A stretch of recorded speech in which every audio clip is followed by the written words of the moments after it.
کہ دوسرا پتھر گرا، پھر تیسرا پتھر گرا۔ ہم گھبرا کر اب دروازے کی طرف بھاگ کھڑے ہوئے، لیکن میری حیرت کی کوئی انتہا نہ رہی جب میں نے وہ منظر دیکھا کہ جس دروازے کو ہم محض چند منٹ پہلے کھلا چھوڑ کر آئے تھے، نہ صرف یہ کہ بند ہے بلکہ اسی طرح بند ہے جیسے کسی نے باہر سے کنڈی لگا کر تالا ڈال دیا ہو۔ صورتحال اتنی بھیانک تھی کہ ہمارے منہ سے چیخیں نکل گئیں۔ ہم اس زمین دوز کمرے میں قید ہو کر رہ گئے تھے۔ چند منٹ تک چھت سے اسی طرح پتھر گرتے رہے اور بہت بھاری وہ پتھر تھے۔ پھر ہمارے دیکھتے ہی دیکھتے پتھروں کی یہ بارش بند ہو گئی۔ یہ دیکھنے کے لیے چھت کس جگہ سے ٹوٹی ہے، میں نے ٹارچ کی روشنی چھت پر پھینکی اور پھر میرا خون رگوں میں جم گیا۔ چھت میں نہ کوئی سوراخ تھا اور نہ ہی کوئی پتھر اب فرش پر موجود تھا۔ کمرے کے بیچ میں تابوت اسی طرح موجود تھا، زنجیر اسی طرح لٹک رہی تھی اور آوازیں اسی طرح آ رہی تھی، لیکن اب آوازوں کو سن کر ایسا محسوس ہوتا تھا جیسے کوئی نیند میں خراٹے لے رہا ہو۔ میری آنکھوں نے اب تک جو کچھ دیکھا تھا اور کانوں نے جو کچھ سنا تھا، ذہن اسے ماننے کے لیے تیار نہیں تھا۔ میں نے سوچا ہو سکتا ہے یہ سب میرا وہم ہو۔ اگر چھت سے واقعی پتھر گرے تھے تو آخر یہ پتھر کہاں گئے؟ میں نے فیصلہ کر لیا اس تابوت کا ڈھکنا کھول کر دیکھنا چاہیے، لیکن ابھی میں نے اس لوہے کے تابوت کو صرف پکڑا ہی تھا کہ کمرے میں دوبارہ ایک دل خراش عورت کی چیخ بلند ہوئی۔ میں گھبرا کر پیچھے ہٹ گیا۔ فوراً ہی کمرے میں کسی مرد کے زور زور سے ہنسنے کی آواز گونجی اور اس کے ساتھ ہی چھت سے لٹکی ہوئی زنجیر خود بخود ہلنے لگی اور اس میں بندھی ہوئی وہ ڈبیا میرے سر سے ٹکرائی۔ میں نے جھپٹ کر اسے دبوچ لیا اور پوری قوت سے جھٹکا دے کر اسے زنجیر سے الگ کر دیا۔ مردانہ کہکہوں کی آواز اور بھی بھیانک ہو چکی تھی۔ آغا ایک مرتبہ پھر دروازے کی طرف لپکا اور اسے پیٹنے لگا، لیکن یہ سب ہماری دیوانگی ہی تھی، کیونکہ اس سینکڑوں سال پرانے قبرستان میں اس وقت کسی کے ہونے کا سوال ہی نہیں تھا۔ کافی دیر تک ہم دونوں مدد کے لیے چیختے رہے اور پھر تھک کر دروازے سے ہی لگ کر کھڑے ہو گئے۔ چند منٹ بعد وہی قہقہے دوبارہ مدھم سی تکلیف میں تبدیل ہو گئے اور جیسے پھر ہماری جان میں جان آ گئی، لیکن اس کے باوجود ہم تھر تھر کانپ رہے تھے۔ خوف سے ہمارا حلق خشک ہو چکا تھا۔ ہلکی آوازیں مسلسل آ رہی تھیں۔ کمرے میں بہت ٹھنڈک تھی۔ آج بھی مجھے وہ رات یاد آتی ہے تو میرے جسم کے رونگٹے کھڑے ہو جاتے ہیں۔ میں ایک سائنسدان ہوں، میں ان نظر نہ آنے والی مخلوقوں پر یقین نہیں رکھتا ہوں۔ مجھے یقین نہیں ہے کہ جن بھوت یا کوئی بلائیں ہوتی ہیں، لیکن میں سچ کہتا ہوں کہ جو مناظر میں نے اس رات دیکھے انہیں میں اپنی زندگی کی کسی گھڑی بھی فراموش نہیں کر سکتا۔ میں نے دیکھا کہ رات کے 12 بجتے ہی اس زمین دوز کمرے میں ہلکی ہلکی پیلی سی روشنی پھیلنے لگی اور پھر دیکھتے ہی دیکھتے اس روشنی نے ایک انسانی سائے کی شکل اختیار کر لی، جس کے سر پر بہت قدیم زمانے کی، بہت پرانے زمانے کی ایک ٹوپی تھی۔ چند منٹ تک وہ سایہ تابوت کے اوپر حرکت کرتا رہا۔ اچانک دوبارہ بہت بھیانک ہنسی بلند ہوئی۔ میں نے خوفزدہ ہو کر بغل میں کھڑے ہوئے آغا کی طرف دیکھا۔ اس کی حالت مردوں کی سی ہو چکی تھی۔ خوف سے اس کی آنکھیں پھٹی ہوئی تھی، ہل بھی نہیں رہا تھا، بے جان سا ہو چکا تھا۔ میرے دیکھتے ہی دیکھتے اس کا جسم ڈھیلا ہوا اور وہ فرش پر گر پڑا۔ اس کے منہ سے جھاگ بہ رہا تھا۔ میں نے تابوت کی طرف دیکھا۔ روشنی کا وہ سایہ اب تابوت سے اتر کر میری طرف بڑھ رہا تھا۔ باہر سنہری دھوپ پھیل چکی تھی۔ دروازے کے قریب مقبری کی دیوار پر ایک پتھر لگا ہوا تھا۔ سردار خاقان، جو اپنی زندگی میں اتنا بڑا بدکار اور اتنا خبیث تھا کہ گاؤں والوں نے دوسرے گاؤں کے سردار کی مدد لے کر اس کو اور اس کے پورے خاندان کو قتل کروا دیا تھا اور گاؤں والوں کو اس کی خباثت، اس کے ظلم سے نجات دلائی تھی۔ جب ہم مکان پر پہنچے تو دن کے 9 بج چکے تھے۔ میری بیوی سائرہ دیوانوں کی طرح صحن میں پھر رہی تھی۔ مجھے دیکھتے ہی وہ میری طرف لپکی، لیکن دوسرے ہی لمحے اس کے منہ سے ایک بھیانک چیخ نکل آئی۔ کیا ہوا؟ میں نے گھبرا کر پوچھا۔ یہ آپ کے بالوں کو کیا ہوا؟ سائرہ چلائی۔ میں نے سر پر ہاتھ پھیرا۔ بال سر پر موجود تھے۔ آپ کے سب بال سفید ہو چکے ہیں۔ سائرہ دوبارہ چیخی۔ میں ڈر کر آغا کے کمرے میں داخل ہوا۔ بد آدم آئینے کے سامنے پہنچتے ہی میں نے خود کو دیکھ لیا کہ میرے سر کے تمام بال سفید ہو چکے ہیں۔ میں نے آغا کی طرف دیکھا۔ اس کے سر کا ایک بھی بال سفید نہیں ہوا تھا۔ انتہائی حیرت کے عالم میں آغا میری طرف دیکھتا رہا، پھر بولا، زکی، تم نے تابوت کا ڈھکن کھول کر اچھا نہیں کیا۔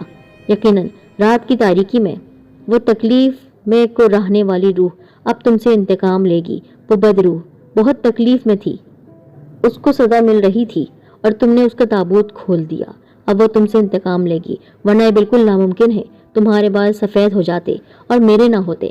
سائرہ نے مجھ سے بہت پوچھا کہ رات ہم دونوں کہاں رہے، لیکن میں نے اسے کوئی تفصیل نہیں بتائی کیونکہ میں بلا وجہ اسے ڈرانا نہیں چاہتا تھا۔ اب میں اس بدرو سے ڈر چکا تھا۔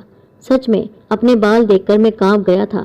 میں خود نہیں چاہتا تھا کہ روح کا اس بدرو کا راز فاش ہو کر پھیلے اور واقعی مجھ سے انتقام لینے کے لیے وہ تابوت سے باہر نکل آئے۔ میں بیان نہیں کر سکتا، صرف ایک رات کے اندر اپنے سیاہ بالوں کو سفید دیکھ کر میرے دل و دماغ کی کیا حالت تھی۔ ایک مرتبہ پھر فلم کی طرح کے مناظر میری نظروں کے سامنے آ گئے۔ پھر آغا نے مجھے بہت روکا، لیکن میں دوپہر سے پہلے ہی لوٹ آیا۔ ایک ہفتے بعد میں نے اپنی چھٹی خود ہی ختم کر دی۔ میں چاہتا تھا یونیورسٹی جاؤں تاکہ مصروفیتوں میں اس رات کے واقعات میرے ذہن سے محو ہو جائیں، گم ہو جائیں، میں بھول جاؤں۔ چنانچہ میں معمول کے مطابق لیکچر دینے یونیورسٹی جانے لگا۔ زندگی کے معمولات دوبارہ شروع ہو گئے اور دھیرے دھیرے میں تابوت والے تہخانے کو بھولنے لگا۔ ایک دن شام کے وقت ہم اپنے مکان کے صحن میں چائے پی رہے تھے۔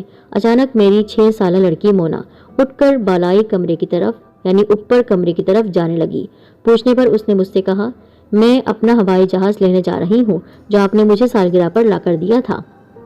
جہاز لے کر مونا 15 منٹ بعد واپس نہیں آئی۔ مجھے اور سائرہ کو بازار جانا تھا، اس لیے میں نے سائرہ سے کہا اوپر جا کر مونا کو بلا لاؤ، وہ غالباً اپنے کھلونے سے وہیں کھیلنے لگی ہے۔ میں نے اور سائرہ نے مکان کا کونا کونا چھان مارا، مگر مونا کا کہیں پتہ نہیں چلا، نہ مکان میں، نہ پڑوسیوں میں، نہ محلے میں۔ گھبرا کر میں نے پولیس کو فون کر دیا۔ پورے شہر میں مونا کی تلاش شروع ہو گئی۔ میں نے اس کی تمام تصویریں تمام اخباروں میں۔ دھڑکتے ہوئے دل کے ساتھ میں لاش کی طرف بڑھ ہی رہا تھا کہ اس نے مجھ سے کہا، مسٹر زکی، آپ کی بچی کب کھوئی تھی؟ آج شام 5 بجے کے قریب، میں نے جواب دیا۔ تب تو آپ بیکار ہی زحمت کر رہے ہیں کیونکہ یہ بچی آپ کی نہیں ہو سکتی۔ میرا اندازہ ہے اس بچی کو مرے ہوئے کم از کم 7 دن ہو چکے ہیں۔ یقین جانیے کہ اس کے خد و خال بھی پہچانے نہیں جاتے۔ اس کا گوشت گل چکا ہے اور چہرے کے نقوش بدل چکے ہیں۔ مجھے کچھ سکون آیا، لیکن کوشش کے باوجود میں لاش دیکھنے کے لیے اپنا آپ روک نہ سکا۔ میں نے آگے بڑھ کر لاش کا کپڑا ہٹایا اور پھر جیسے میری آنکھوں کے سامنے تارے ناچنے لگے، اندھیرا چھا گیا۔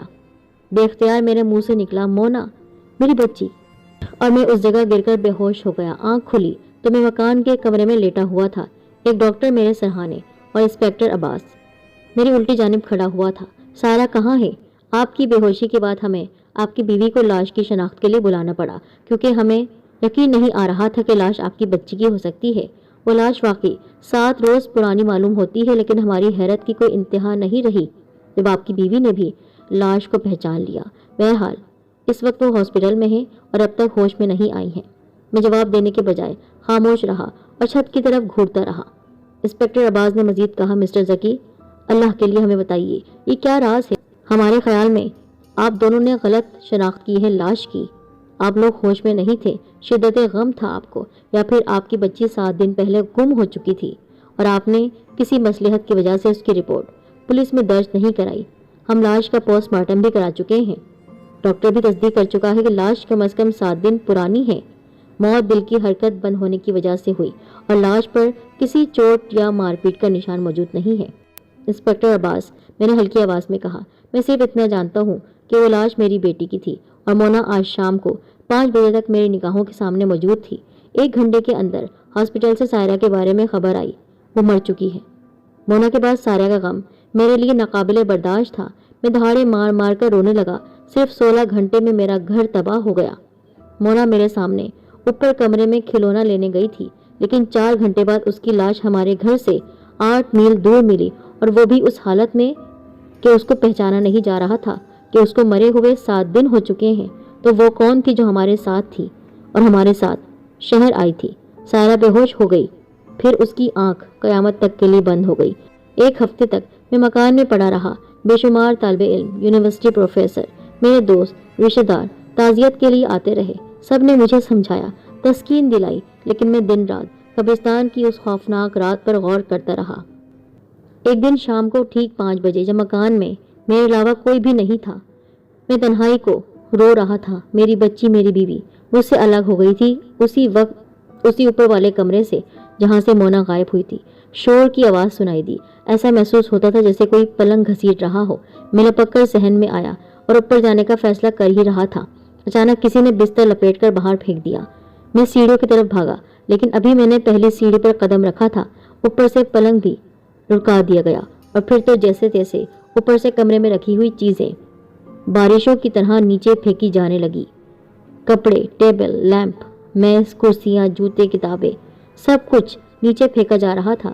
میں صحن میں کھڑا آنکھیں پھاڑ پھاڑ کر اوپر والے کمرے کے دروازے کی طرف دیکھتا رہا۔ ایسا معلوم ہوتا تھا جیسے کوئی غصے میں پاگل ہو کر ہر چیز کو تہس نہس کر دینا چاہتا تھا۔ تھوڑی دیر بعد چیزوں کی بارش بند ہو گئی اور میں بے تحاشا اوپر بھاگا، لیکن کمرے میں داخل ہوتے ہی حیران پریشان رہ گیا۔ کمرہ بالکل خالی تھا، نہ کوئی آدمی، نہ سامان، یہاں تک کہ دیواروں کی تصویریں اور کپڑوں کے پردے تک نوچے جا چکے تھے۔ اچانک میری نگاہ کمرے کے فرش پر پڑی اور پھر میرے پاؤں دہشت سے لرزنے لگے۔ تیز لہر میرے جسم میں دوڑ گئی۔